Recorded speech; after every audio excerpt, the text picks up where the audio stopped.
Philosophers have said that there are only 7 stories we keep repeating throughout history. Tonight, we're going to pick one and tell it again. This is The Treatment, a podcast about stories with your hosts Billy Beck, Cody Beck, and Mark Lucas. The Treatment is filmed before a live studio audience. It sure is. Hello, everybody. The audience just politely waved back. Because they appreciate that this is a visual medium. Mm-hmm. Speaking of visual mediums, I have a review of our last movie, Pandora Unleashed. Oh, goody. Would you like to read it to us? I would. This comes from the Dallas Observer, who writes, "This beast is as subtle as a Red Bull enema, but it succeeds magnificently as compulsively watchable spectacle." 8 out of 10 from the Dallas Observer. High praise from the Dallas Observer. I mean, we were going for like a 4, maybe 5 out of 10, so an 8 is pretty solid. Yeah. Cult following. I'll take it. So what's on the spinning circle of stories for this week? This week on the spinning circle of stories is King Midas, Beowulf, The Boy Who Likes Clowns, In Real Time, Ichabod Crane, The Brave Little Tailor, Cinderella, Iliad, and Snow Queen. And the wheel she is a-spinning, and the wheel she is a-landing on, I believe this was yours, Mark, Cinderella. Oh, neat. Good. It's not the one I thought it was going to be, but okay, so I will tell as best as I can remember the story of Cinderella. Before you start, I just want to go a little inside baseball here. This is the story that inspired the pod. Yeah, and because of that, I did do just the tiniest, littlest bit of forethought, so I already have, like, a scene blocked out in my mind. The dream has no memory of this. Was this on the cruise? No. Okay. This was on the phone call last Christmas when Mark and I were trying to figure out if we could talk you into doing the podcast. Oh, okay. So, Cinderella, in French, Cendrillon, in Italian, Cinderella. It's the story of a girl whose mother dies and her father remarries, and then her father dies, and her wicked stepmother and wicked stepsisters force her to be kind of like a servant girl in her own house, and that's why she's called Cinderella, because she's cleaning out the ashes from the fireplace. And then it's announced that the prince needs to find a wife, so he's going to throw a big fancy royal ball.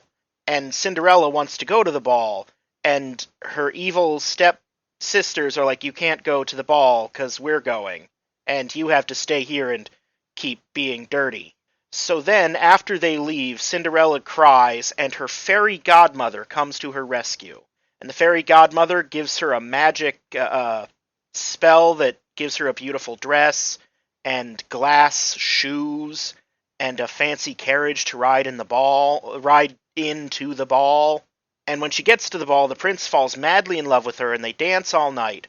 But at midnight, she has to leave because the spell will wear off. So as the clock strikes 12, she runs away, drops one of her magic slippers, and turns back into a servant girl. Then the prince uses the missing shoe to find the woman he danced with all night. The wicked stepsisters try and prove that they're the woman by cutting off their toes and heels to make their feet fit in the shoes, and then Cinderella's like, no, it's me, look how good my foot fits. And the prince marries her, and they live happily ever after. Did I miss anything important? Talking mice? I think that was a Disney thing. So there are literally thousands of variants of Cinderella. The talking mice are likely adapted from various versions where instead of a fairy godmother, which is the French version made famous by Perrault, the talking animals they're not necessarily talking, but they're helpful animals, and they're usually basically spiritually her mother, helping her from beyond the grave. Because even in death, dads ain't shit. So, Okay. With this in mind, the thought that I already have half-baked in my head is that I want to tell this as a mostly straight romance, but stretch it out over more of, like, Cinderella's life. So, the beginning that I had in... Go ahead. You're thinking telling more of the story than just the story, like going backwards in time a little bit, maybe even forwards? Like the basic Not story forwards, as we know it is just like, part I of think it still ends with the wedding. It still ends with them getting married and happily ever after, just kind of floats into the ether. Okay. But we see more of her when she's a child with her dad. One thing that always seems weird to me is that the prince immediately falls head over heels in love with her at first sight based on nothing. And so at least the scene that I have in my head is when they're both kids and kind of sets that up for later. Okay. So the vibe that I was kind of leaning towards is similar to our adaptation of Beauty and the Beast. Go back and listen to that. That was a real good one. It was, but if you don't have time, which is understandable, it was like a sincere, hopeful, romantic in the classic sense, take on Beauty and the Beast, even though we set it in like a post-apocalyptic Las Vegas. Post-apocalyptic Las Vegas, yes. Seriously, make time to listen to that one. It was a good one. It's good. It's good. I think the setting for this one was kind of a realistic historical France. Yes. Realistic-ish historical France. Like, maybe we don't do the same actual wars that happened, but kind of grounded in more of the real world as opposed to Disney. Fantasy, yeah. Yeah. Except that there is one fantasy bit that really sticks out, and that's the fairy godmother bit, which I want to be weird. Weird in the sense that, like, this shouldn't fit with the world that we've experienced up until now. So with that in mind, go ahead. So to throw it way back, sort of like 12 Dancing Princesses. Kind where, of. like, there was like part of it's like the not gritty realism, but realistic, except for this one element that is fantastical. Yes, go back and listen to that episode too. We all learned that none of us know what that story is. Because you only knew the Barbie version. So here's the one scene that I had planned out in my head. And Cody and I kind of talked through this a year ago. So Cinderella is a young girl, maybe like 12, and a redhead. I think it's really important that she's a redhead for this. She and her father go to the palace because he has some kind of business that is very urgent and important and he has to do. So he sits her down in a chair in like a hallway and he says, "My darling, I will be right back." He points to a clock and he says, "When the big hand climbs to the top and falls down to the bottom, I will come back and then we'll go see the gardens together. So you just wait here." And she's like, "Of course, Papa, I will wait." And almost as soon as he's gone, she's out of the chair and exploring in the opposite direction. She looks into she opens like a door and looks in and sees on the table there's a plate or a bowl with like apples. And at first she like sneaks into the room, but when she looks around and sees that there's nobody else, she straightens up and walks in as if she owns the place. When she takes an apple and picks it up, a voice says, "Those aren't for you." She turns around and there's a fancy-looking boy standing in the doorway she just walked in. And again he says, "Those aren't for you. Those apples are for the royal family. You can't have one." And she kind of tosses the apple up and catches it and walks towards the boy and says something like, "Oh, whose are they? Oh, they're the royal families. Well, who says I can't have one?" And the boy says, "I'm the prince. Those are my apples." And as she keeps kind of walking towards him, tossing and catching the apple, she says, "Well, do you know who I am?" He kind of falters and says, "No, who are you?" And at this point, she's close to him. She takes a bite of the apple, puts it in his hand, kisses him on the cheek, and slips out the door. In like a smooth motion, all in one, bite, kiss, out. He stands there phased for a moment, touches his cheek, and then goes out into the hallway, but she's already gone. And as he goes looking for her, maybe we can see in a background her and her dad going out of the door to go walk the gardens. That was the one scene that I have, like, firmly implanted in my head. And I think sets the stage for when they eventually reconnect. while also setting up that he doesn't know who she is. Yeah. I think that plays well into the element of him looking for her later. Okay, so setting-wise, we'll keep it with historical France. Vague historical France. Vague historical France. Not quite as fantastical as the Disney, but not like gritty, realistic shit in the streets either.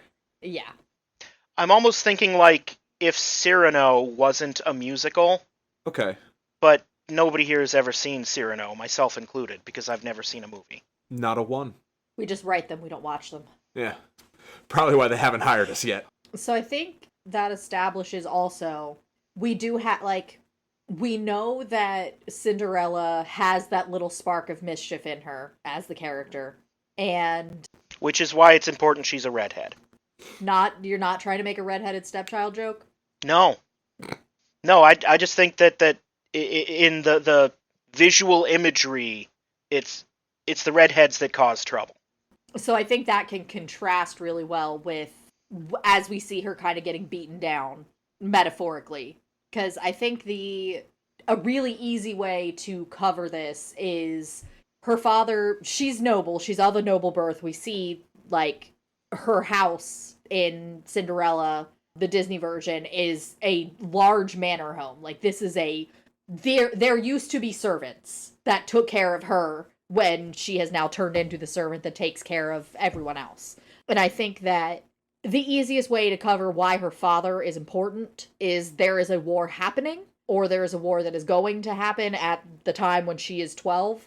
And that could also be why her father dies. And her father is something important in the army. He's logistics, he's a general, he's something. Yeah. Okay. So just so I'm locked in on Bones stuff here.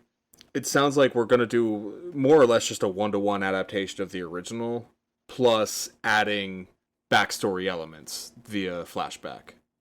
I don't think this is a flashback. I think this is not the intro, but like during the first act is where we get that scene that I laid out. Okay, so we're not gonna do any. So we're just gonna have a first act that's includes a younger Cinderella and backstory, and then get into the story proper.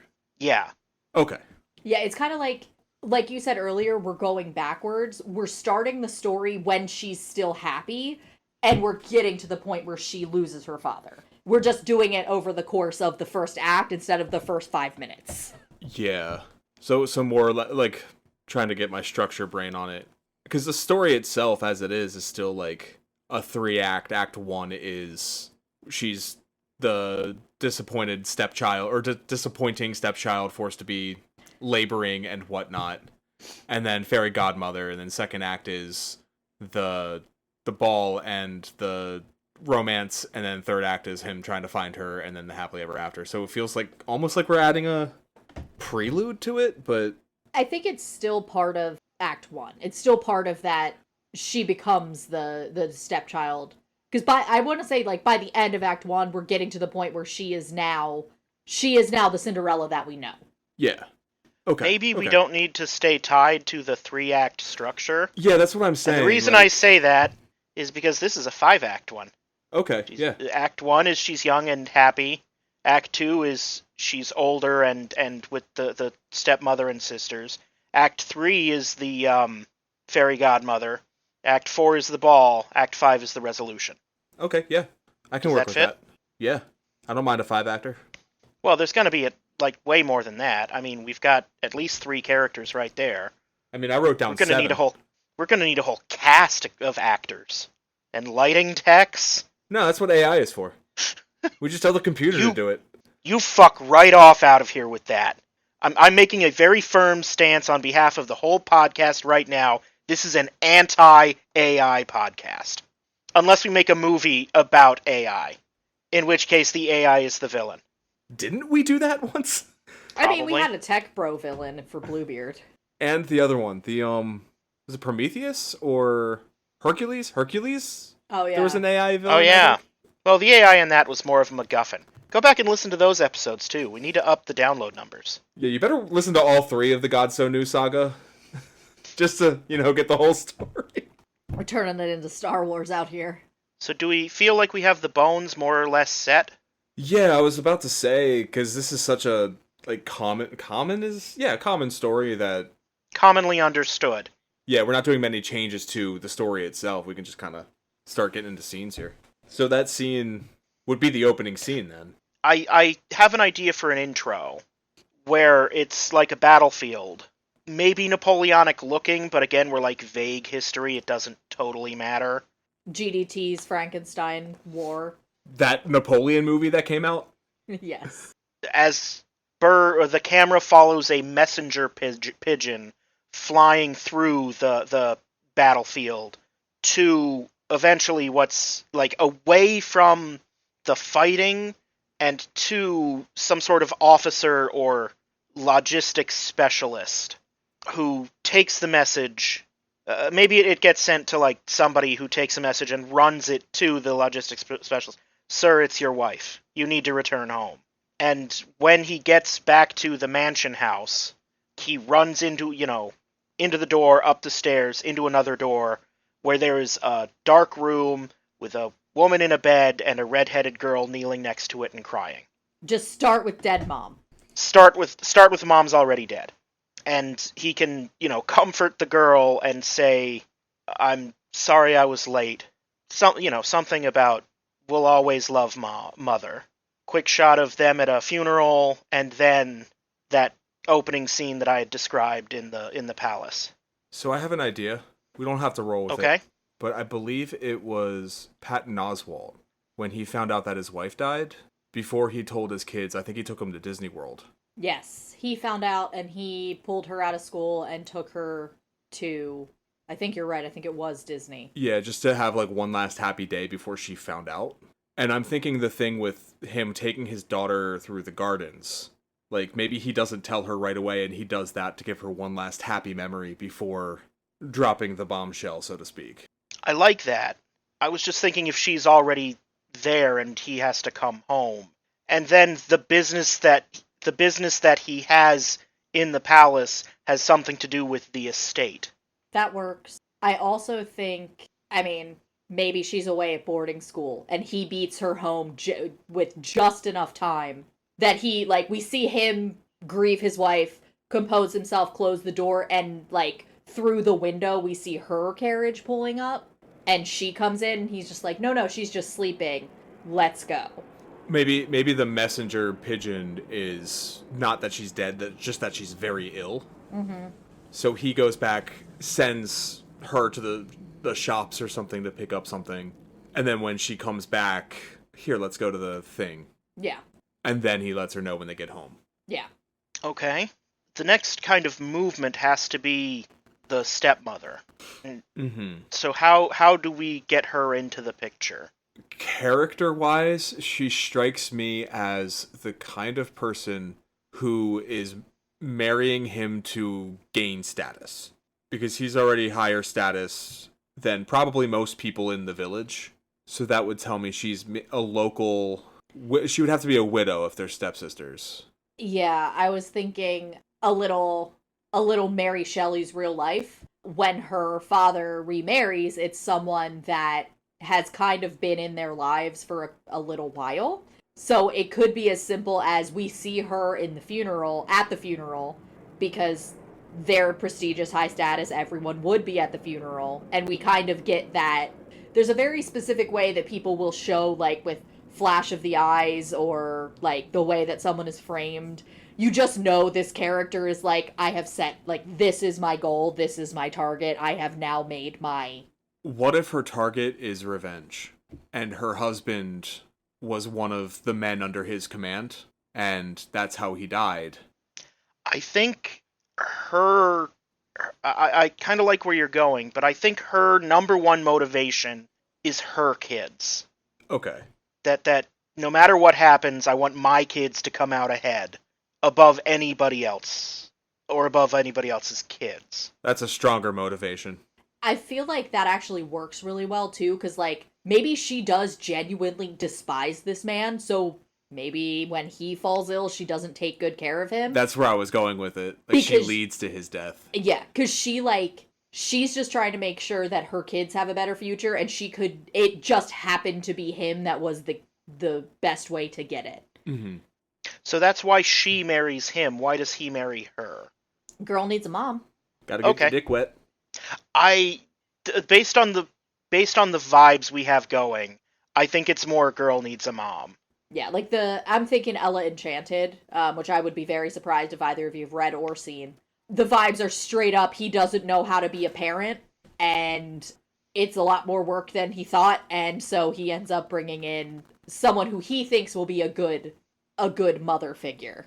And obviously she already has kids, it's perfect. Yeah, that fits. That works real good for what we're aiming for. So, another wrinkle, different versions have different relationships with the sisters. Because sometimes there's one sister that's a huge bitch and one sister that's kind of nice. Sometimes they're both huge bitches. Sometimes the relationship with the sisters is kind of fine, but it's just like they get preferential treatment from the mom. So which way do we want to go with this? I kind of want both sisters to be bitches. I think that there needs to be a marked difference between when he's alive and when he's dead. Mm-hmm. I think when the dad is alive, they are professional, distant, Civil. Yes. And as soon as dad's dead and all of the property is transferred to her, they become massive bitches. Yeah. 'Cause the reason I want both sisters to be bitches is her lowest point is when the fairy godmother shows up, and if there's any sort of semblance of relationship there, that it doesn't hit as hard as like needing the magic to get out of it, so to speak. That said, how much of a betrayal is it if one of them is kind of nice to you and then it's like, sorry, I can't do anything, you're gonna have to miss this event, okay, bye, and just leaves her behind. Like, if you're looking for the tiniest crumb of kindness and you just get slapped instead. I mean, they can both be bitches, but in different ways. Maybe one is outwardly cruel and the other like feigns kindness. Or is just indifferent to her, just forgets she exists. Yeah. Also, just for us to keep it straight, ages. Oldest, youngest, middle. So I think that this takes place over years. So, like, in the beginning, Cinderella's like 12. By the end, I want her, like, a not creepy age. No, I'm talking about the sisters. How old are the three girls? So that said, I think they're older. Okay. yeah, I was thinking Cinderella. So she starts at around 12 when her mother dies. Father would die at around 15, maybe, and then we catch up with the character at around 18, just to make it clean for us. Although we would still have the prince be the same age, Yeah. just so that there's no questions of impropriety. And I don't think that this is ever shown or stated. No. It's just for us, so we know where they fall. Yeah, and then the sisters would be in their like 20 and 21, give or take. The other A little bit older. What I was thinking is one is older, one is younger, because you always have all those tropes about middle child. So all of a sudden you go from being the only to being the middle. That's not a bad idea. And then it could be like 21, 20, 18. Because the other thing is a lot of like, I don't know if this is real or not, but a lot of the like inheritance laws in fantasy and fiction are usually like, you gotta be 21. So maybe her 21st birthday is coming up and that's why her stepmom is trying to prevent her from finding out that all this shit actually belongs to her. But that's just my thought. We can also do they're both older and she's the youngest. Let's keep going and then we can decide when we start building out individual scenes with them. So dad dies, we see the funeral, we see her pick him like, this is my next thing. Mm-hmm. And then I think we would need some establishing scenes of how her life is changing. So maybe like one of the stepsisters starts borrowing her clothes. And this is while dad's still alive. Like starts borrowing clothes or Breaking things. yeah, some mealtime shenanigans, like there's 6 rolls and the 5 of them and who gets the last roll and they fight over the last roll or chicken leg or whatever it is. Yeah. Baguette. Mealtime shenanigans can be who gets what seat and like her literal position at the table gets usurped. Yeah. Like she normally sits like at the other end of the table from her dad. And then now stepmom is sitting there, so she wants to go sit next to dad, but the stepsisters have him flanked, and they keep calling him daddy and treating him all sweet. Yes. She doesn't sit at the foot of the table. She sits at the right hand of Daddy. Okay. But then the stepsisters take both of the seats next to Dad, and she has to move farther down. Yeah. Something like that. She has to sit down next to the stepmom, and they do not talk at all. I think she should try to talk, and it's just like icy conversation. She'll join in and just get a finish your lima beans. I'm thinking of the mother saying children should be seen and not heard. While her two children are chattering. Mm-hmm. And Yes. the table's big enough that no one else can... But they're talking seen and not heard. Maybe we see the two stepsisters moving into her room, and then it's too crowded, so she gets bumped to a smaller room. I want some of this escalation to start happening after Daddy goes back to the front. Yeah. So we can even have things like when my daddy gets home, he'll show you, or like as soon as he's out of the house, they start acting a little bit more manipulative and shitty towards her. So when Daddy gets home, things are going to change, you'll see. And then Daddy comes home missing a limb. And now she's got to care for Daddy. And she's the only one caring for Daddy. Yes. And she's not enough for Daddy. So she carries that guilt with her as well throughout her adult life. Yay! And after he passes, then the stepsisters can lay that down too. And stepmom. Stepmom can... If you had done a better job. If only your father were here. If only his daughter could keep him alive. This is obviously a much later scene, and I don't know if it would happen or not. But I kind of want there to be a scene of confrontation between stepmom and adult Cinderella, where she's just like, I was a child, what's your excuse? Why did you have so much hatred for a child? And then, alternatively, you get the devastating line, I didn't hate you, I just didn't care about you. So after Dad comes back from the war, missing a leg, and then he dies of gangrene. Or does he? This puts us in Act 2. Yeah. Her life with the sisters. That little room on the second floor she had is now taken from her, and she sleeps in like the scullery behind the kitchen. Her former bedroom has become the classroom for the sister's private tutor. She does not get an education. I have a thought. It's not that her room is taken from her. It's that she moves into whatever maid quarters were attached to where her father was convalescing, and she just stays there. So it's like kind of her choice, but also she couldn't move back if she wanted to afterwards. Okay, yeah. Because it's like she voluntarily moves there to take care of him, and then if we can have a scene where she tries to go back, and they're like, oh, we thought you didn't want it anymore, so it's the classroom now. Yeah. No, it's the other sister's room now. Because it was really too cramped with both of them in one room. Yeah. And I like the idea of her staying in the maid quarters and always being within yelling distance of stepmother for barking orders. It also ties into, because a lot of older homes would have, like, passageways so that maids and other servants would not need to be seen. So that can play into her little bit of mischief, too, is she can get around faster than the rest of them. And she can also hide from them if she needs to. Yeah. You had a thought, Mark? I was thinking that maybe the stepmother moves into that room. Or The maybe dad's has former always room? been there. The dad's room, yeah. Yeah, I agree. That's the master bedroom. There has to be at least one scene where she cleans the massive fireplace. Just so in that the we get the kitchen name. or in the... In the hall. The big gathering space fireplace. So, is her name Ella? No, she has a real name, but only in this one scene do they call her Cinderella. It doesn't even have to be Cinderella. It just some kind of insulting name based on ashes or dirt. I mean, Cinderella's got to be in there, but it can be a bit where they're just dunking on her and hitting her with different names. I was gonna say, what if her...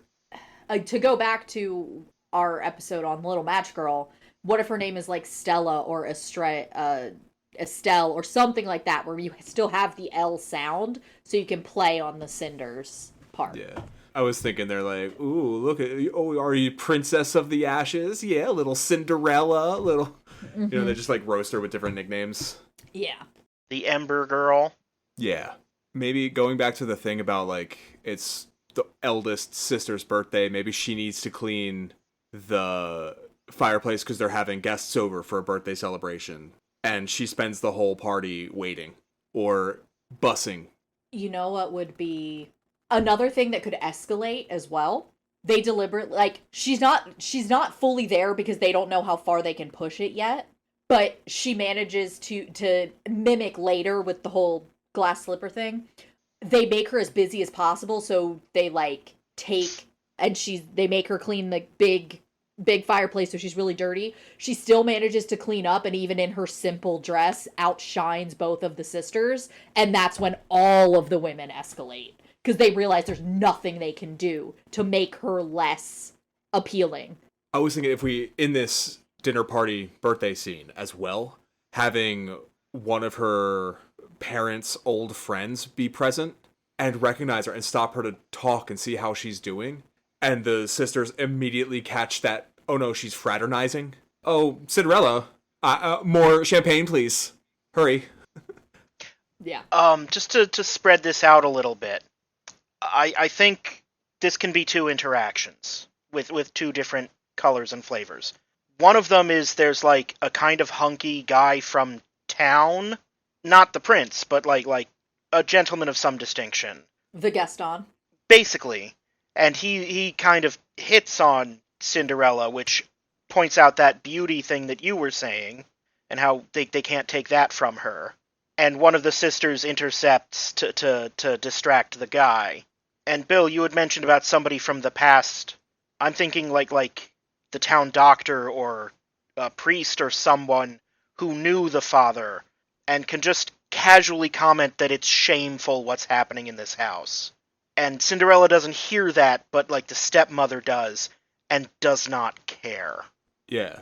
Like he says that to whoever he's speaking with after they call her away from the conversation. Yeah, I think it might work if he's not necessarily the priest or the doctor, because I kind of want it to be someone who has influence a little bit more than that. So maybe it's like a judge, but there's nothing. Maybe the judge even like tries to get her aside and Cinderella won't talk shit about them. Yeah, because technically there's nothing illegal about what they're doing, because children are property. But also, she still feels guilty about what happened to her father, so she, to an extent, she believes she kind of deserves it. Like, she could even say, like, it's okay, I want to help. Like, I owe it to them. Like, Yeah. something like that.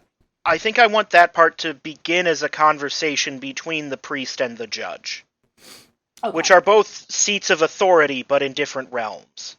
Yeah. Mm-hmm. And they will have both been at the funeral. Yeah. Yeah. So maybe the priest comments that it's such a shame what's happening in this household. And then the judge can be like, what do you mean a shame? Well, look at whose house was this? And there's his daughter serving cake. And then the judge, like you said, tries to get her to talk. Even if we want to go with her stepmother's trying to prevent her from realizing she actually had, like, the property is all in her name, it could even be like, the judge is like, you know all this will be yours, right? And maybe that's when she gets yanked away. So we plant that seed in the audience's mind. Yeah, that's a good idea. I don't think he says it to her. I think it's part of that between the judge and the priest. It's such a shame what's happening here. What do you mean? Do you know whose house this is? And there she is serving cake. Like she doesn't know. Yeah, of course she won't inherit yet, and we can see maybe stepmother hearing it in the background, and maybe her treatment of Cinderella for the rest of the scene is a little harsher. Yeah. Not enough to be like, I don't know. Maybe she even accidentally spills something on Cinderella. Go wash up, dear. Mm-hmm. Just gets her out of the room. Clumsy me. Yeah. No, you oaf. Look what you did. Go clean yourself up. Yeah. How do we want to handle the other scene here of Hunky Boy getting distracted by her? Maybe, so my thought is, very aristocratic upper class gentleman pulls her aside and starts talking to her as he would any other wealthy woman at a party, and doesn't realize that she's a waiter, and then just gets grossed out when he finds out.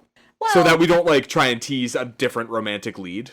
Or, like, she walks away to do something else, and he asks one of the stepsisters, oh, who is that charming woman? I don't think I've ever met her. Oh, she's the help. Oh, ew. How are you? Yeah. I feel like there's a way to do that. Maybe he does know who she is. Oh, I thought she was the the daughter of X, whoever used to, like, oh yeah, she is, but now she's just serving us. Yeah. Also, are these the stepsisters? Are they actually ugly, or are they just like the 5 to her 10? I think they're plain. I was gonna say closer to trashy. Like, they're not unattractive, but the way that they style themselves, hair, makeup, clothing, it's too much. It's a little more like the whores of Les Mis as opposed to the Cosette later. Sure, I wouldn't say, like, Not like forced, that. but I would say trying too hard. Yeah, it's like there's a different, you can tell they're social climbing a little bit. Like, their mother Yeah. totally fits in here, they don't. Yeah. Very, like a modern example of how people would wear clothing inside out to show the label, the designer label, like, that kind of vibe. Like, look what I have, and I'm wearing, and, like, flaunting the wealth in clothing, dress, makeup, but overdoing it, overselling it. Got it. So, yeah. It's more like they're not unattractive until you talk to them. Yeah, like, from a distance, but up close, it's like, ooh, Yeah. something's not right here. Something stinks, and it's not just because we don't have baths in France. So how do we then move from this party scene to there being a ball? And I think this is where we need to go back to the castle. Move away from the Cinderella household entirely. I had an idea to foreshadow the ball during this party. Mm-hmm. And maybe when Hunky Guy is talking with Stepsister, she can drop something like, I'm so glad so many people came. I even invited the prince to come, but of course he's got to be busy with his princely duties.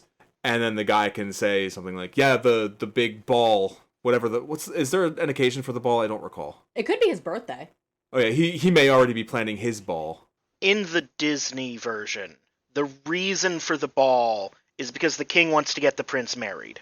Yes, that is correct. Like, it's almost like medieval speed dating. It literally is, because that's the scene where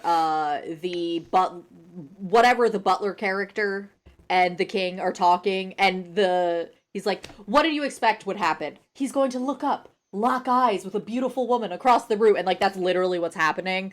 And the king is watching it happen through binoculars, that he just starts like smacking the butler. Smacking the butt? God damn it. But yes, that is explicitly the reason, is that the king wants to make sure that his son gets married before he dies, because he's convinced he's gonna die. Okay, I don't mind keeping that. Okay. It's... Because it's definitely a romantic idea, too. We could also totally market it as, oh, it's the 257th celebration of the kingdom, but really everyone knows it's because the king is desperate to get the prince married. Not a kingdom anniversary, but a celebration of the prince in some way. Like, he gets some paper award from the kingdom for services provided to the needy or something like that. Like, he appeared at a soup kitchen for 20 minutes and is getting a Medal of Honor and a ball for it. It is the flimsiest excuse to have this ball. Yeah. Okay, so back to the other party. I invited the prince to come. I really thought he would show, but I guess he's got other things going on. Because, I'm such an important person that the prince would come to my ball. Oh, you haven't heard? Tonight he's getting his award for service to the kingdom.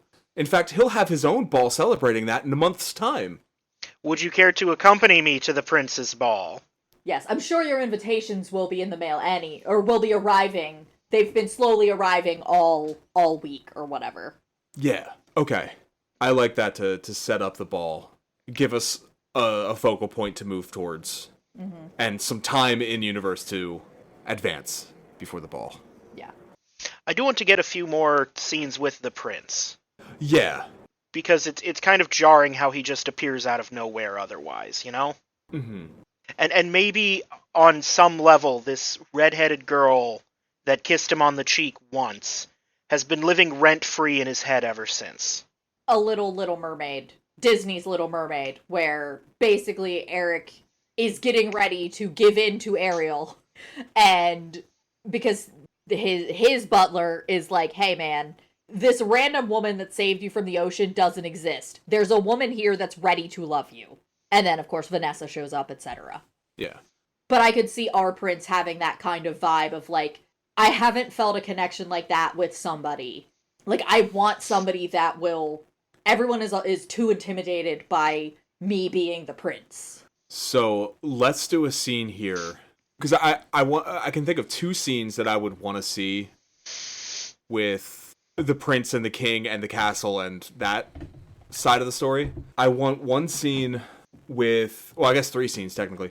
I would want one scene where the king explains to servant, butler, the prince's chauffeur, whatever, whoever this tertiary character is, or this go-between character is, explaining to him why they're doing the ball, and it's to get the prince laid. Or married, excuse me.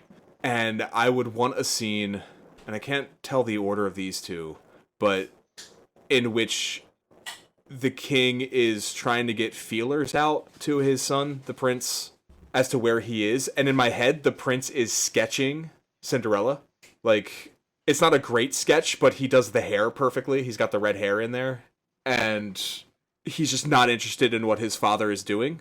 And then the night of the ball, I would want a scene with the prince and the butler where he's getting ready for it, and he expresses again that he's not into this, and the butler goes, maybe this girl that you met years ago will show up. Who knows? Everyone in the kingdom has been invited. I think, and I'm cribbing this a little bit from the Disney version, I want both the king and the king's servant, maybe like the chief butling steward, I want them both to be kind of comic characters. Because we don't really have like a dedicated, funny person in this picture. And I think that should be them. Does that make sense? Yes. So, like, when we did improv back in college, the power dynamic clowning? Yes. Yeah. The king is kind of a foppish dandy of a fool. And his chief butling steward is a more realistic, funny guy. That acts in, like the third Blackadder. Acting in total and full deference to you, my moron lord. Yeah. The butler's got the brains, but the king's got the power. A Yeah. little Alfred-y. Not quite, a little bit more extreme. Okay. I feel like the relationship dynamic between Prince and Butler is a little more Alfred Batman. Yeah. Almost fatherly. Yeah. Because he's the go-between and can, filter the king's insanities into... Yeah. But he can also relay, like, what the king's trying to say, which is, he loves you and he wants to see you happy, and he's not going to live forever. They're starting to build guillotines. This is France. No, they're not. This isn't that part of France yet. This is know. the part of France where everybody's rich. Never mind those people over there. They don't count. They make up 98% of the population and get a combined total of 1 vote. No, I do not hear the people sing. There are no angry men to sing songs. So the king wants to see his son married so that he knows that everything is set for when he dies. And he's like, I just wanted to be clear that this is like a 50-year-old man in excellent health, and he's just convinced that he's gonna die at any moment. Maybe he's paranoid of, like, assassins.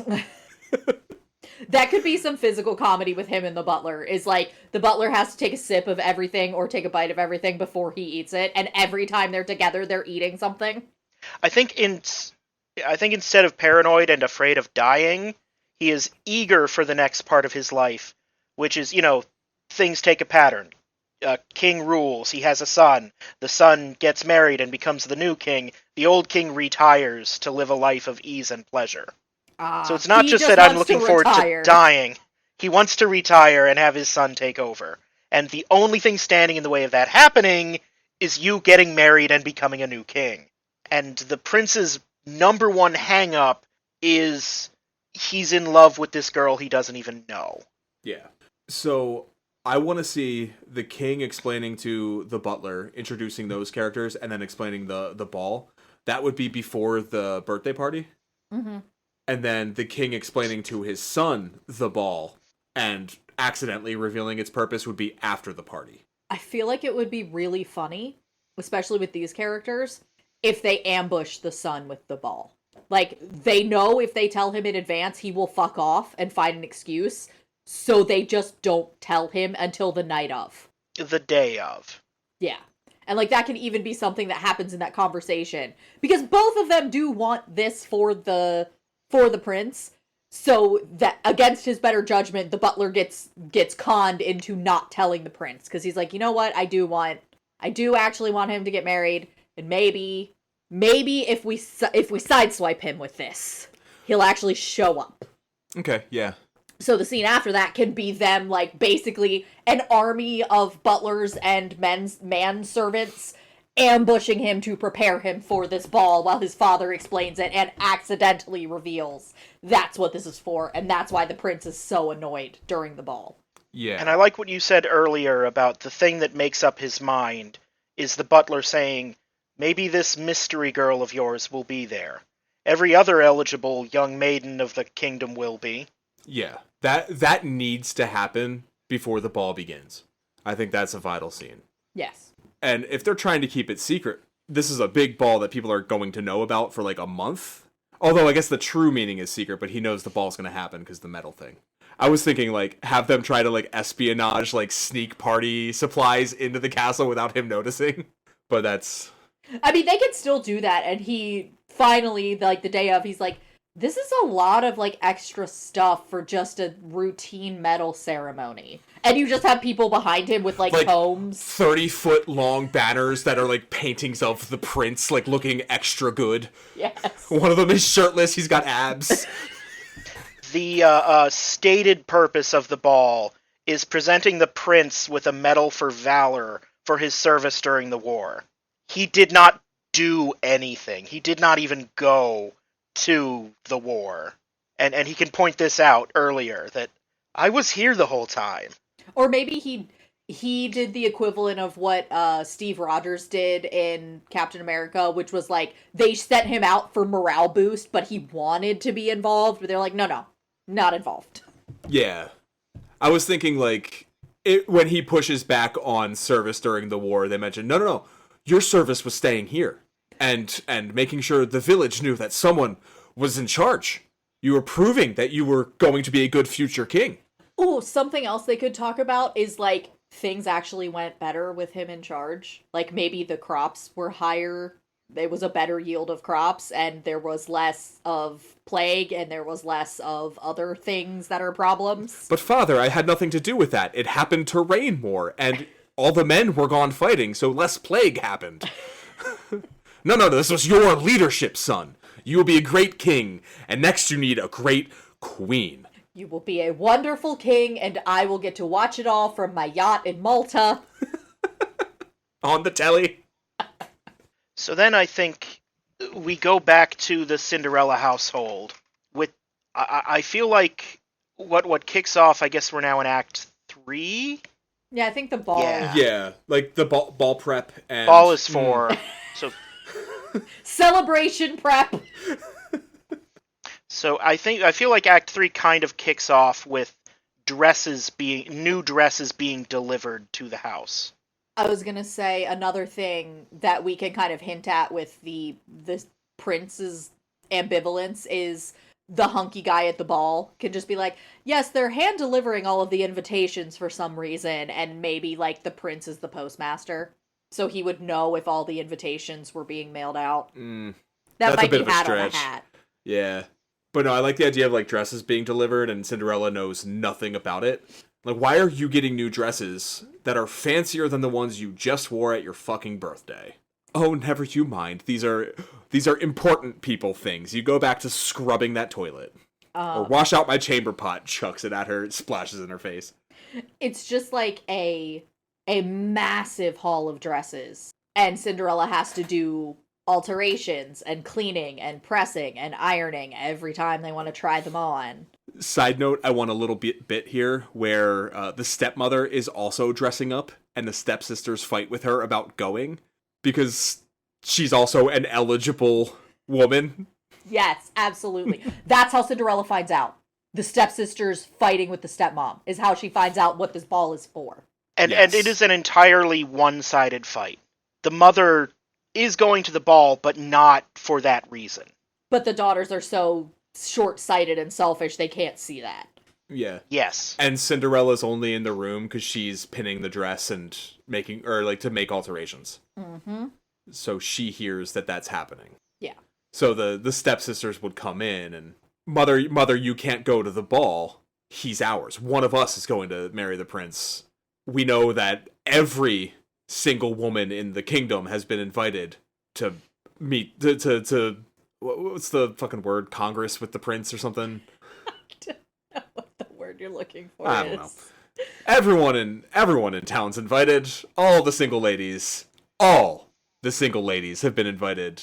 As long as they put their your hands up.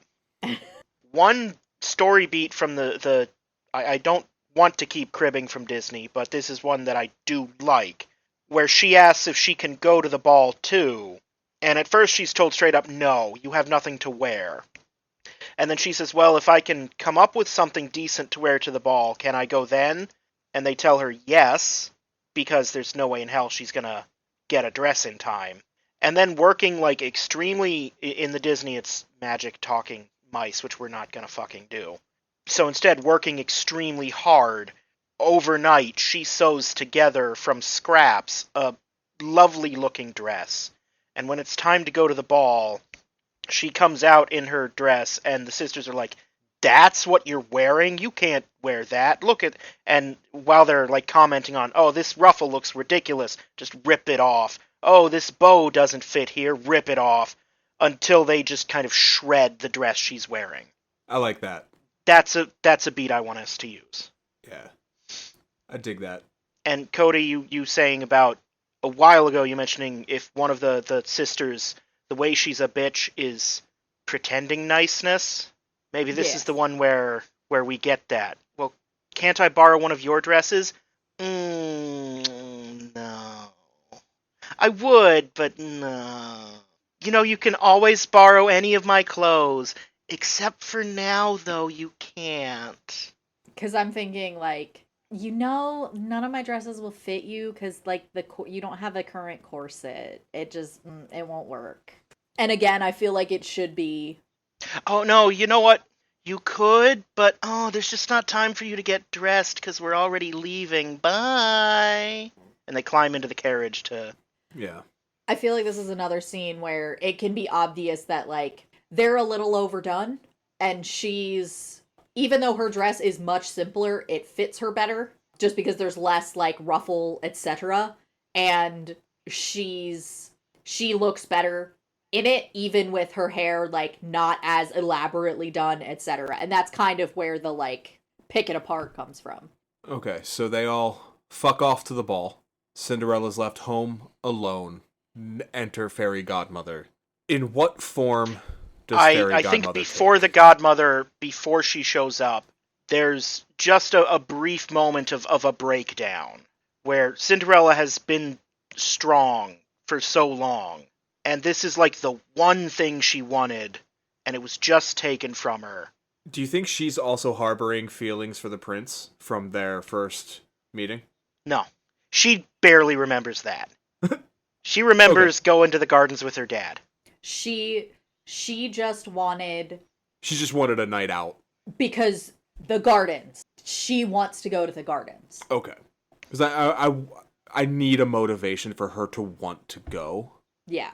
She has no interest in going to the ball at all until she finds out where it's being held. And then she's like, I haven't been to the gardens since before he died. Yeah. Like, I haven't been since the day my mom died. Yeah. I would love to go back. Can I go? Well, you can't just go. You have to go. You have to dress up. And you don't have... And that's how we dig into that. I think potentially marrying the prince is another motivating factor, but number one on her list is see the gardens and walk them again. I don't think the prince thing becomes a thing for her until she's at the ball. Yeah. It's like the concept of winning the lottery. Yeah. Like, it's always there. It's not gonna happen. But it's something nice to imagine sometimes when you're doing your shitty job. Yeah, like, once she's there, then she's got the ticket in her hand. Then it's like, let's think about it a little bit. This may actually happen. Yeah. And then when they lock eyes, that's when it happens and she wins the lottery. But before that, she has to have a breakdown, she has to cry, Yep. and it's during the crying. In the Disney version, this happens outside, so I want us to have this happen inside. And I think inside, it would be in the Great Hall where the big fireplace is, and where the party had happened. Yeah, like I want to say she walks away from the door and she's holding it together. She walks away from the door, she walks into the Great Hall and she sees the carriage leaving, and that's when that's when we get the tears. What if she keeps it together just long enough to still try and make a night of it, and she tries to piece her dress back together, dresses up a dress mannequin as a man, and tries to dance with it in the Great Hall, and then her dress falls apart again, and that's the breakdown. Like, she's still trying to make something work. Okay, I hear that. What if instead of that, she grabs one of her dad's old jackets and is dancing with that, and when she pulls it close, she smells. It's like the scent memory of her dad, and that's the breakdown. Yeah, that's stronger. I want to say she collapses to the ground while she cries. Mm-hmm. And as she does, we see light. First, it's as if somebody had turned on the lights in the master bedroom upstairs. Then a ball of light comes out of the door, and she doesn't notice because she's crying. It comes out of the door, down the grand staircase, into the hall where she is, and ultimately coalesces into the shape of an older woman, kind of kneeling with her arms around Cinderella's shoulder, hugging her. And it takes Cinderella a beat to even notice she's there. Yeah. Okay. This is a little bit of behind the sausage, how the baseball gets made. After I said that, both Billy and Cody started writing things down. So I feel like I either just had a really good observation or a really bad one. No, I just remembered that the fairy godmother's role we need to cast, so I wrote it on my cast list. I didn't already have her on there. No, that's a good idea, though. I like that. And then the following scene would just be the scene, right? Where the godmother is yeah, but fairy I godmother. think it still needs some blocking out, some explanation, starting with they're there, it'll all be all right. And then Cinderella's... I don't think she's weirded out by this at all. I think she replies like she's having a normal conversation with someone she knows, and it takes her a little bit to realize, wait, who the fuck are you? Yes. So, they're there. Let it out, child. It'll all be all right. No, it won't. What if, as soon as she recognizes that somebody's there, they're there, it'll be okay. No, it won't. Sniff, sniff. Oh my god, someone's here. Oh, I'm sorry, the lady of the house isn't in. She won't be back until late tonight. Can I get you something to eat or drink? Honey, what are you doing? Are you hungry or thirsty, ma'am? I can get you something, and I can take you to the waiting room until the lady of the house comes back. Cinderella, who do you think I am? A guest? Honey, I'm here for you. Did I do something wrong? Are they taking... No. I am your fairy godmother. I am here to help you. What do you want? I like that. Yeah. And then I assume she would say something like, I wish my father was here. I miss him so much. Well, honey, I can't do that for you. But I know there's a place you like to go that makes you think of him. Would you like to go? To the ball? But I don't have a dress. They won't even let me on the grounds if I'm not properly dressed. Honey, fairy godmother. I got magic. I don't have a dress. It was all torn to shreds, and I can't get a new one. And the godmother just says, nonsense. Why, that's a trifle. Waves her wand, and a new dress forms over her. Just kind of materializes. I was thinking in my head whether I wanted the torn up shreds to reform back into what she had, but I think I want her to have something better than what she had. Her torn up shreds form into the dress she was trying to make. So I would say, the dress that she makes looks great. The style is wonderful, but you can tell it's done by, mismatched scraps of fabric that she found. And this, unifies it into one gown. When the godmother waves her wand, first all of the scraps kind of reform into the dress she had, and then they all glow a very bright white, like Sailor Moon Mm-hmm. and kind of reform into a fully fleshed out fancy gown. Yeah. And like her hair kind of curls up, like gets done basically. Yeah. She checks herself out in the mirror. This is great, but how am I going to get there? They took the carriage and all of the horses. They sent all the chauffeurs and all the other help home for the day. I have no form of travel.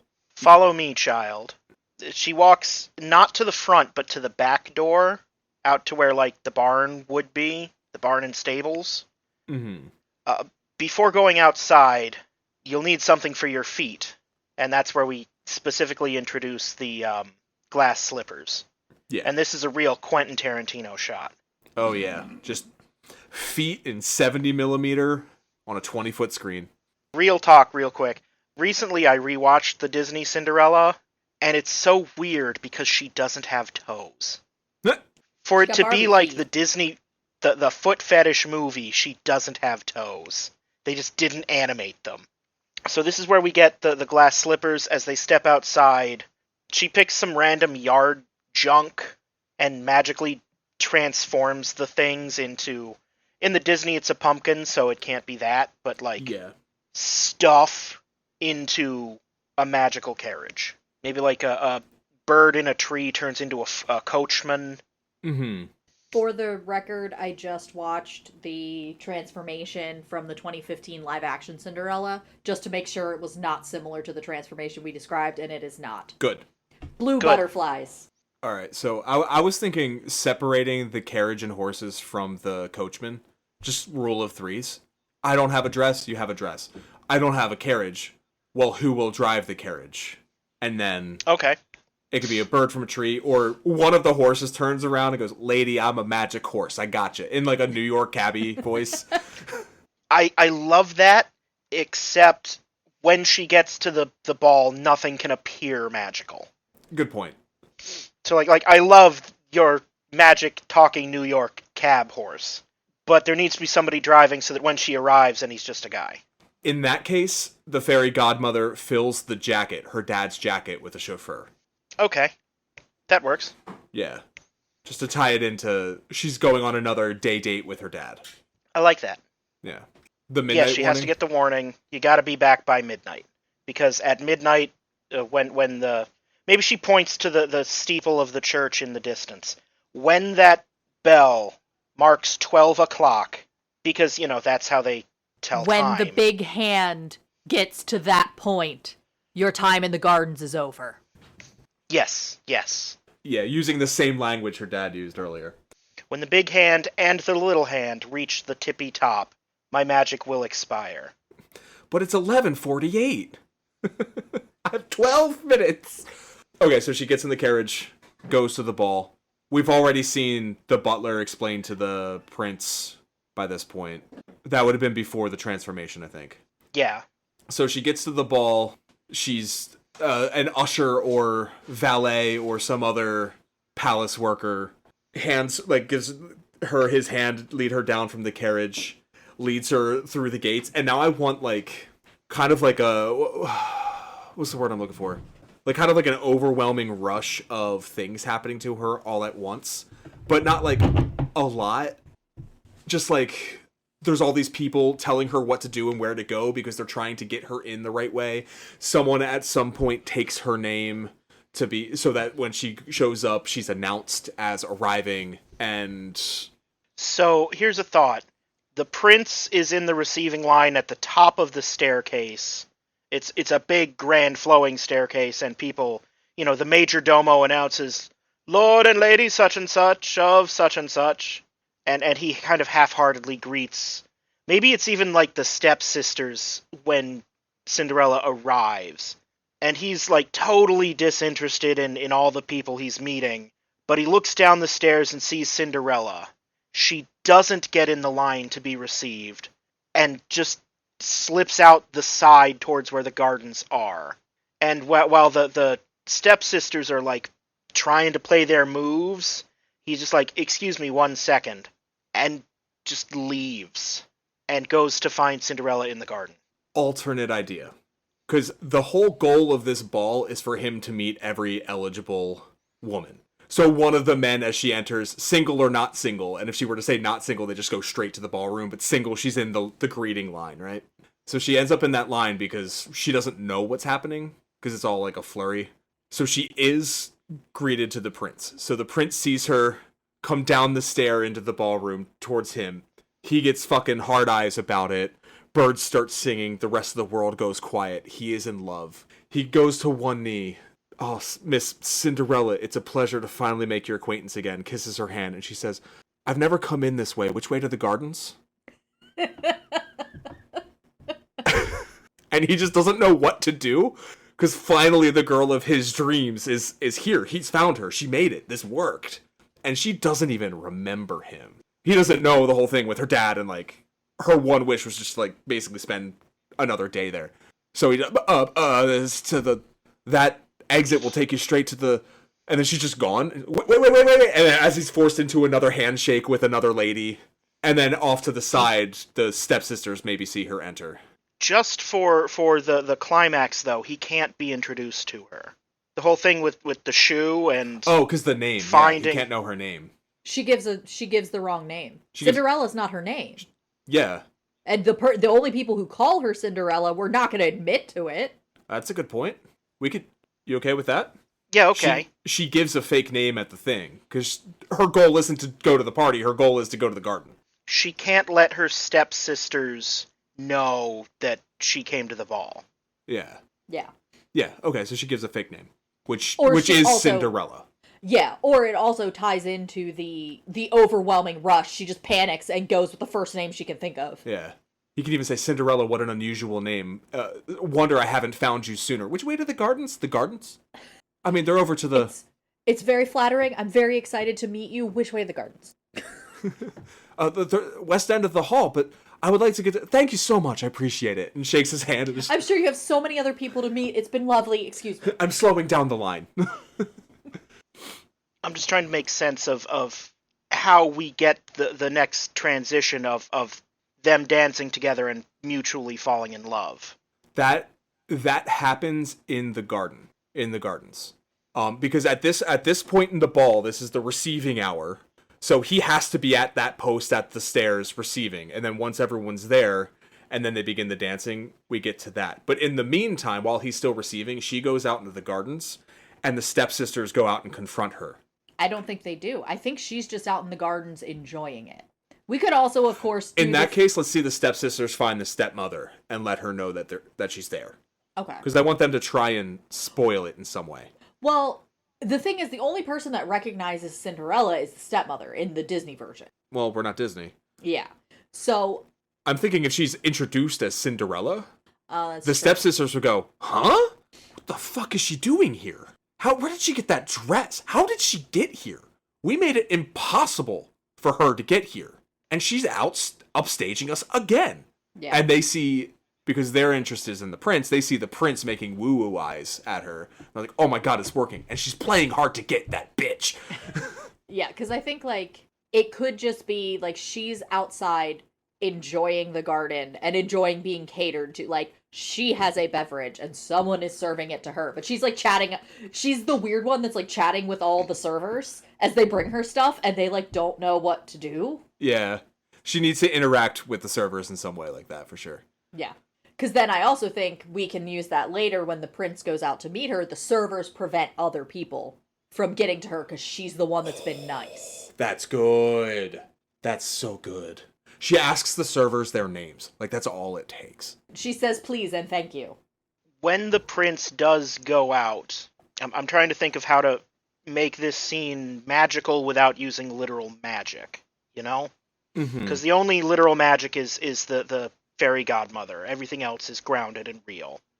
I want him to dance with her in the garden, and at some point the funny butler brings, like, a quartet from the chamber orchestra to play just for them. The butler would also see that he's found her. He would tell by the look in his eyes when they meet. Oh, her.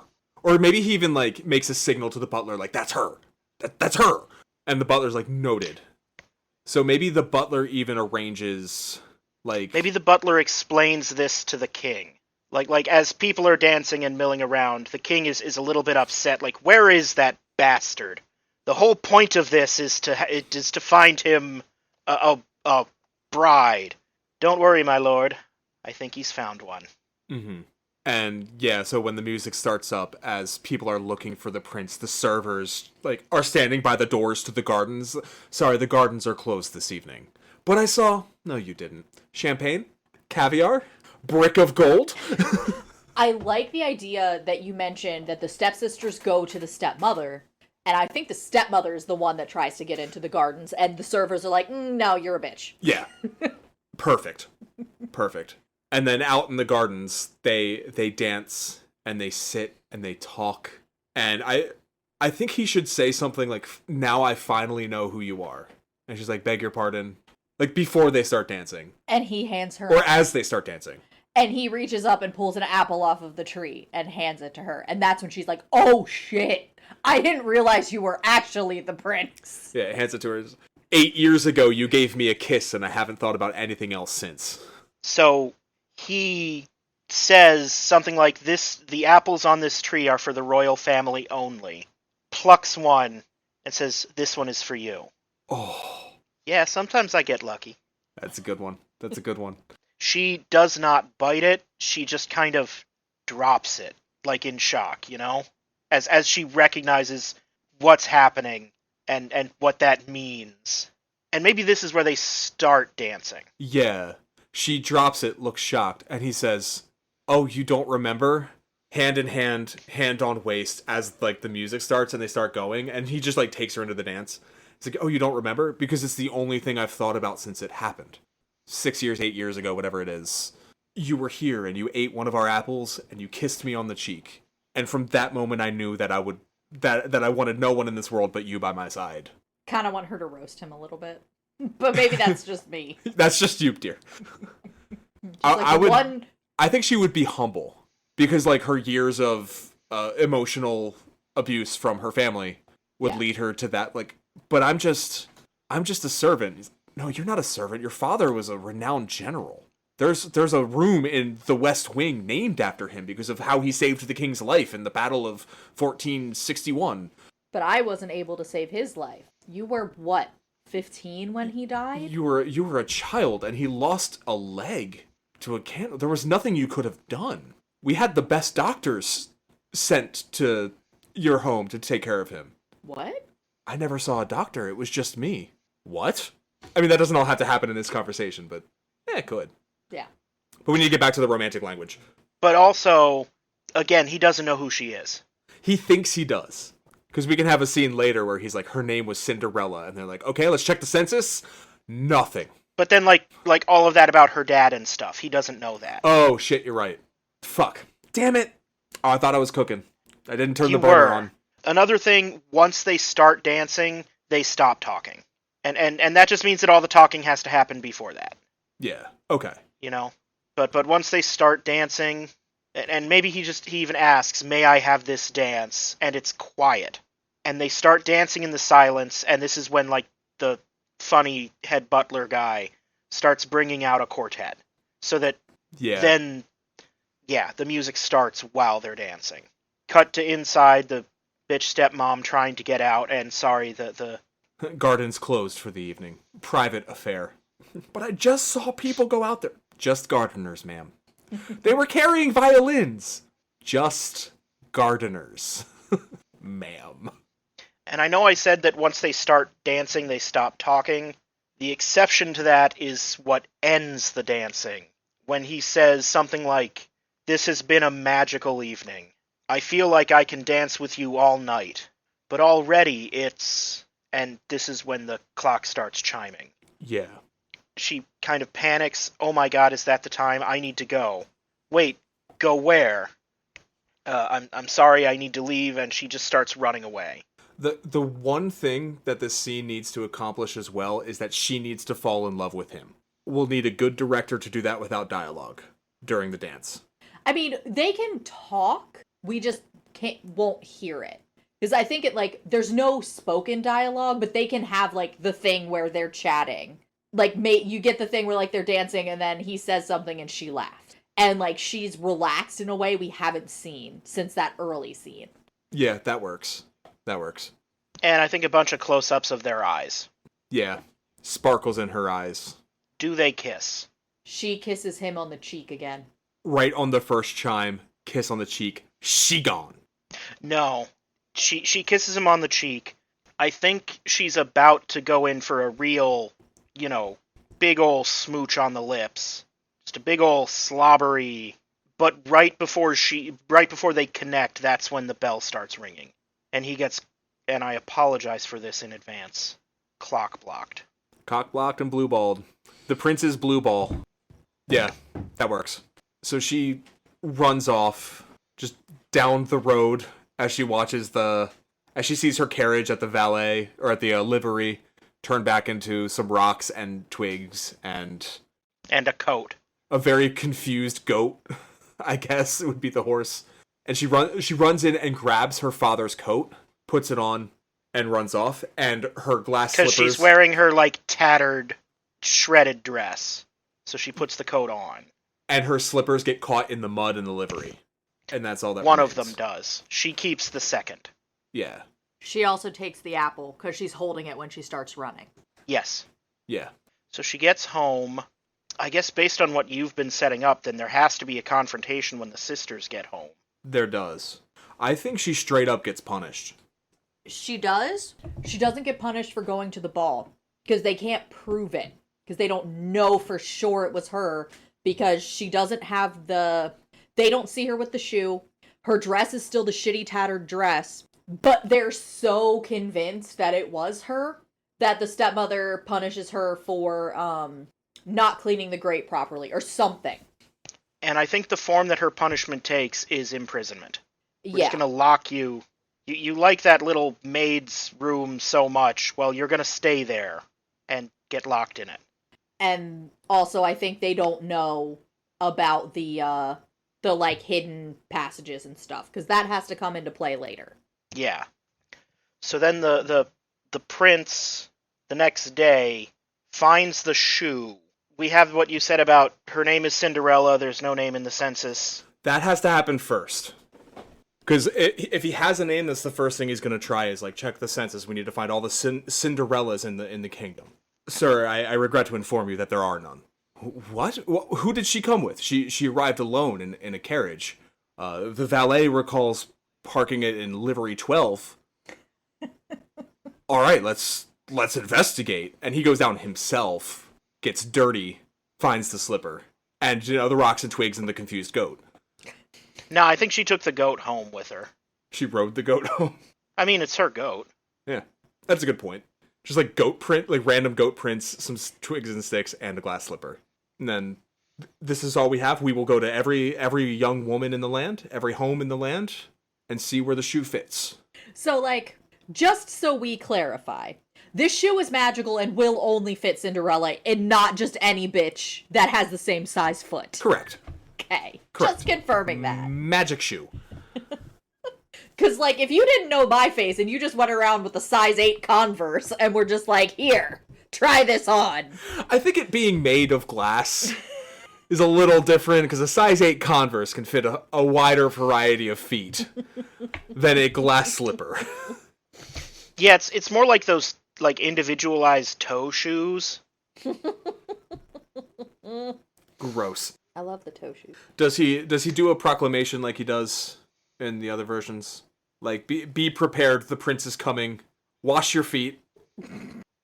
I think he sends the funny butler out with some, soldiers or palace guards that just go from, house to house.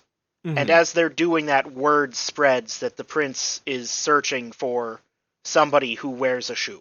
Yeah. Somebody who wears a shoe. Because I'm thinking the stepsisters try and change their appearance to look like her. They poorly dye their hair red and maybe not cut off feet and cut off toes and heels because that's a little bit violent. But do some other sort of body modifications. I kind of want that bit, the cutting off the toes and the heels, but I don't want them to do it ahead of time. When the the funny butler and the soldiers get here. Oh, we'll just take this shoe into the sitting room. Listen here, you little shit. Everything I've done for the last 20 years has been for you. If you can cram that hoof into that slipper, you'll be set for life. So fucking do it.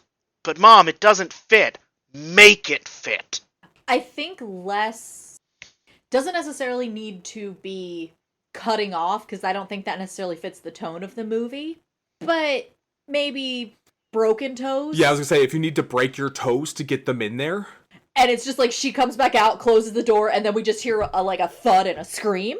Or a crack and a scream. Yeah. Hand me your foot. Just does it with her bare hands. See, I was thinking other sister just stomps on her toes. Something, yeah. So now we're at climax, right? Butler shows with the shoe. I think after the two stepsisters try and break their feet and it doesn't work, he's going to leave, and it seems like he's going to leave, and this is the last little bit of tension, because are there any other young ladies living here? No, there's not. But they think Cinderella's locked up in the maid's quarters. As he's about to leave, she comes out from a hidden doorway. Ah, secret passages. And I feel like this should be the third appearance of the great big fireplace, and it's like a hidden one next to there. Yeah. Or in the back of it. Yeah. Do we have the I have the other slipper moment? Yes. Like, he puts it on and it fits, and she goes, I should hope so. I have the other right here. Pops it on. No. Before she can, and maybe this has been done in other versions, it probably was. Before she can have her turn to try on their slipper, the stepmother breaks it. Yes, that's in the Oops. That's in the Butterfingers. Disney version. That's in the Disney version? Yes. I have no memory of this. Yeah, Lady Tremaine trips the footman who's holding the shoe, and it shatters. And then the butler falls down and tries to pick up the pieces, like, no! And then that's the point where Cinderella is like, it's okay, I have the other one. I think we should do that. Yeah. That works. Because I also want it to be a little flash of the baby Cinderella, where she's just like, that's okay, produces it, like, dead on eye contact with her stepmother. I have the other one. Yeah. Just like, I have thwarted you. I am finally free of you. And then I think the ending, like, this is really quick, as she puts on the shoe, the funny butler, footman, and soldiers take her away to the castle. We see her get married to the prince, and then the camera pans up into the sky with an ornately written, and they lived happily ever after. I want one more tiny scene with her and the stepmom. And it's like, as they're getting ready to leave, like, as they're being escorted out, and the stepmom, like, grabs her arm and is like, what's gonna happen? Like, what are you gonna do? Because she realizes the power imbalance now. And Cinderella's just like, don't worry.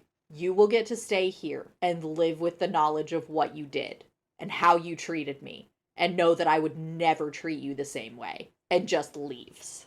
Because the important thing about Cinderella is that even though she's treated like shit, she's still better than them. Yeah. Don't worry, you'll be taken care of. After all, you took care of me all these years. I love it, but it's too mean. No, she's sincere. But the stepmother doesn't take it that way. Ah. So the stepmother lives the rest of her life in fear of repercussions from the kingdom for the way she treated the now queen. And the queen is just like, no, take care of her. They get to keep that house. It's my father's house, but now it's theirs. Yeah. Ironically, she kind of does get what she wanted. Yeah. Yeah. And they live happily ever after. Anything else before we move into casting? No, I like the fleshing out the story a little bit. I like how we fleshed out the princess side of it. More than just him horny for girl.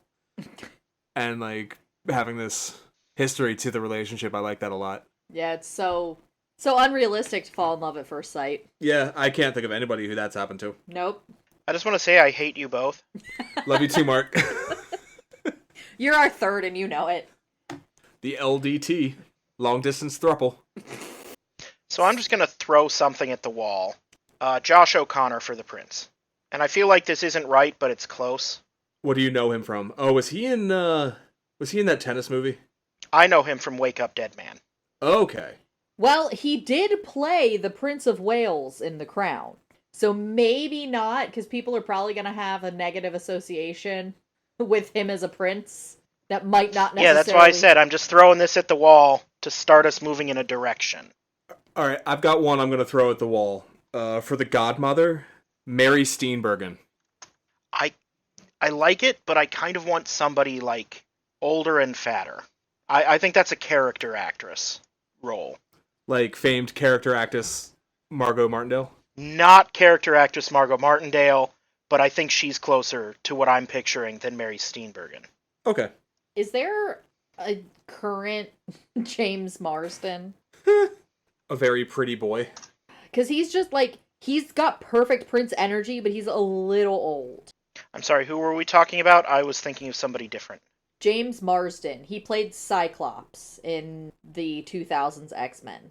Who played Cyclops in the newer ones? Somebody different, I don't know. Somebody younger. But he also played the prince in Enchanted. But he's a little old. He's too old for it, for sure. See, I was thinking of Norman Reedus, who's even older. As the prince? Norman Reedus as the prince? When you said James Marsden, my first thought was Norman Reedus. Oh. Those aren't even in the neighborhood of the same name. I do have a suggestion for Cinderella, though. Okay. Since redhead. Okay. Sophie Turner. She's blonde now, but she did play a redhead famously on Game of Thrones. She's also I like 30. It. Too old? I was hoping to get younger, because if they're playing 18... that's true. Although, France in that time, 18 was weathered. Because I'm thinking Lily Collins played in 2015. I don't know any young actresses besides, either. Like, Jenna Ortega. Yeah. And she's not quite the right fit. Well, let's at least get something down here. Ella Purnell? For Cinderella? Cinderella. She's mid-20s. Honey, she's 29. I was doing quick math. Shut up. I don't dislike Ella Purnell. All right, let me just throw another spitball at the wall, because we haven't had anything yet. Stepmother Catherine Keener. Okay. She's 25. I think we put her in our last picture, Millie Alcock. As Cinderella? Yeah. I thought of her too. And don't want to double cast Didn't want her. to because we just did. But also, I'm not mad at it. How is her name spelled? Millyllyalcock. Okay, yeah. I'm literally going through the House of the Dragon cast right now because they're the only young-ish actors I'm familiar with. Alright, and that was for Cinderella? Yeah, that was the suggestion. Alright, one of the stepsisters, Renee Rapp, R-A-P-P. She played Regina George in the new Mean Girls. Yes. Okay. And she has that kind of mean girl energy. She has that face. Yes. You know? Then do we just want to take another one of them for the other stepsister? By another one of them, I mean somebody from the new Mean Girls. So let's go with, I don't know, let's say John Hamm for the other stepsister. And Angourie Rice? Okay. Yeah. She played Katie in Mean Girls. Because I don't know how much we want to play with race in the casting here. And so I don't necessarily think Auli'i Cravalho is going to be a good fit for stepsister. If we're keeping the only magic to the fairy godmother, then I mean the people that we can have black people in the background, but they are not going to be invited to this ball. Unfortunately, we already have the Brandy Cinderella. Yes, I was gonna say we could play with and have the prince be non-white, the prince and the king. We could. I don't think we should. Yeah, I don't think we should. I don't think we are the people to make a statement racially with Cinderella. Fair. We're not Brandy. We're not. Was it Oprah that was the godmother in that, or was it? It was Whitney Houston. Whitney Houston. Okay. I always want to say Angelica Houston, and that's a different person. Yes, it is. Angelica Houston as the godmother? I mean... I wasn't serious, but... I don't hate it, but I also don't necessarily like the optics of the only black person we cast is literally magical. Angelica Houston is white, dear. Who am I thinking of? I don't know. This isn't the first time we've had this conversation, either. No, it's not. Just as, like, a little fun casting thing, I want the fairy godmother and the mother to be the same actress. Yeah. Okay. They can't look the same, but they're played by the same, like maybe a different colored wig or something. I was under the impression we weren't even seeing her mother. I thought very briefly when he comes home. Okay. Okay, yeah, but we won't get a clear look at her then if we're going to cast the kind of woman you want as the godmother. She'd be way too old to be the mother. You know what I mean? Well, not if the mother's dying. When you're dying, you look older. Okay. I won't fight you on it. Have you seen somebody on their deathbed that looks good? Well, I'm just No, but thinking that person was also like 92, so. I'm just thinking you also specified like heavier set, which not necessarily something that a Yeah. general is gonna go after. The more I think about it, Angelica Houston as the godmother might work. Yeah, I like Angelica Houston as the godmother. Okay. Like, I'm thinking of especially how she looked in Darjeeling. Angela Bassett, by the way, is who I was thinking of. Okay. Yeah, that makes sense. I gotcha. So we have a Cinderella, we have both stepsisters, we have the stepmom, and we have the fairy godmother. So we need the father, and we need the prince, and the king, and the butler. This is none of those characters, but I think it would be delightful to cast Will Arnett as the hunky guy. Yeah. Either Will Arnett or Bill Hader. If it was I agree. 2005... Listen, if we're not gonna have black people, we can go ahead and have creepy marriages. Okay. Fine. He also has to be... Oh no, he can't. That's the... They could also be the doctor and the judge. Or the priest and the judge, or whatever. Okay. King and the butler, Greg Davies and Alex Horn. So Greg is the butler? No, Greg is the king. But the butler has the smart one. Yep. And that's Alex Horn. I mean, that dynamic is excellent. Yeah. Like, I almost want to cast a duo. Cast those roles as a duo. Yeah. Because you would need to play them off of each other. Yeah. If we don't do Greg Davies and Alex Horn, I mean, fucking Jack Black. Jack Black can play off of a cardboard box. Yeah. Who would be... Because Jack Black would be the king. Yeah. Oh, actually, I really like the idea of Jack Black as the king. Because he's sincere, but he also plays dumb really well. Yeah. I don't want to do Paul Rudd, because Paul Rudd plays dumb as well. Yeah. It's a little bit on the nose, but for Dad, what do we think about Pedro Pascal?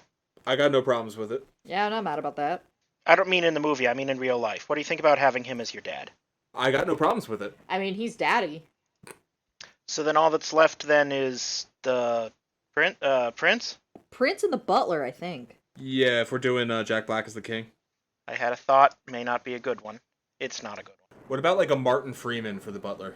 I'm trying to see what I know him from. Various Edgar Wrights. My instinct is a Martin Freeman type, because apparently Martin Freeman is really, like, difficult to work with, and also maybe racist. But that's just me, personally. So, I like the idea, though, because he's a good straight man. Yeah. I'm thinking like British comedy straight men. Clearly. Jimmy Carr. Wait, though. Fuck. Mark? I think that works. Jimmy Carr playing off of Jack Black? Jimmy Yeah. Carr is the butler playing off of Jack Black. Okay, if you don't think that'll be too much chaos energy. No, because Jimmy Carr would be more dry and witty and intelligent with his...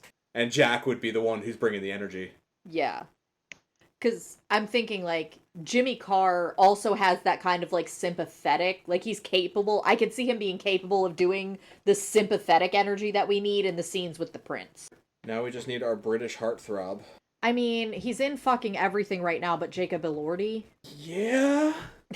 The creature from Del Toro's Frankenstein, and Heathcliff in Wuthering Heights, and I think he may also have been in Saltburn. He was. I want to make a joke I can't make because you haven't seen it yet. Okay, I'm cool with him being the prince. Yeah, there it is. I've had a title kind of half-cooked since I had the idea. From the Ashes. Okay. Yeah. Yeah. Ah, fuck, they made that into a movie last year. For real. For real, there's a movie called From the Ashes that came out last year. What about Out of the Ashes? Okay, let me look at... There's a movie from 2003 called that. I mean, let's be real. Disney did Cinderella less than 10 years, or just over 10 years ago, so. Yeah, I think Out of the Ashes is fine. Bad to worse, it's Out of the Ashes, parentheses, 2026, or whatever. We can't do the iconic image of the glass slipper by itself, because that was the 2015 Cinderella. I'm thinking the big fireplace Yeah. for the poster. Yeah. And the with a bowl of apples on it. Like a table with a... Yeah. Yeah. Yeah. And when does this one premiere? February or November? Why are we the same person? Because that was literally my thought. Because that's the right answer. Because it's family comedy, fantasy, Like, romance. there's the romance angle, so you're thinking February, but it's also like a family, because people are going to think Disney, so that like just screams November, winter holiday. Yeah, that's like all the kids are getting off for winter break, and you're gonna Gotta take them. do something on Black Friday. Yeah, or kids are home from school. Let's take them to go see whatever. Yeah. I feel good about this. I'm glad that we finally got around to doing what started off as a half-baked romance intrigue scene. Kind of made something good out of it. Yeah, I think so. I'd pay cash money to see it. It was a wonderful seed that has grown a bountiful tree, Mark. Well, thank you. Like Cinderella's cow mom's bones in one of the versions. I love weird fairy tales. This has been The Treatment, a podcast about stories, and we've been your hosts, Mark Lucas, Billy Beck. And Cody Beck. and we'll see you at the movies.